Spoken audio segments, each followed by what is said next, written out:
Well, it's first of all, we should not have not known about the hypersonic missile and only learning of it, particularly General Milley, from a press release put out by the Chinese Communist Party. But that being said, China is the biggest and most significant enemy, I should say enemy, let me hedge the words, competitor, as the president would say, to the United States. But in a sense, they are our biggest problem. They are today's Soviet Union to the United States.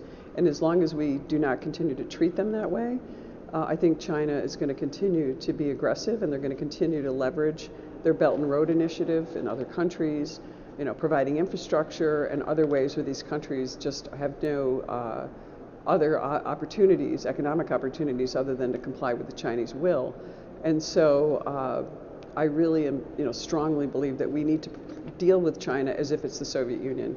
The days of Ronald Reagan and Pope John Paul II and Margaret Thatcher standing up to the Soviet Union is what brought it down. I think we need to knock China back a few pegs by letting them understand they're not an imaginary beast out there. They're for real, and they are very serious about pursuing those means across the world. They project themselves in every corner of the earth, and they have a mission. They have a strategy to become the world's dominant leader, and they are not hesitating to move into that realm. And they're not, I almost worry that if we don't act more quickly, they will get there sooner than projected.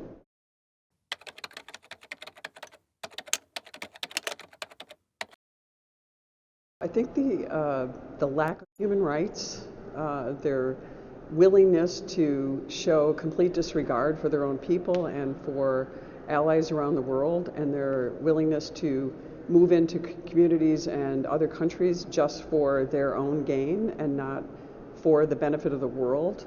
As the United States, we've always been sort of altruistic in our foreign relations. The Chinese are very singular-minded. They're about world dominance, being the world hegemon. And I'm concerned that the United States has a naive view of what China's interests are. And as I alluded to earlier, I think the president's naive view about them just being a competitor, where they have an unfair advantage, where they have a history of stealing intellectual property from us. They unleashed a virus on the world that killed millions of people, including over 700,000 American citizens right here in the United States, and yet feel no need to be accountable. Their influence on the World Health Organizations and on other international organizations concerns me. They're largest polluter in the world with no real interest. I mean, where are they at the COP conference right now talking about what they're doing? I think it's concerning. And I think we need to treat them as the risk they are to the world, and not a leader that we want to follow, an authoritarian regime with a bad human rights effort, and with without really good intentions of seeking power. It's power for the sake of being in power.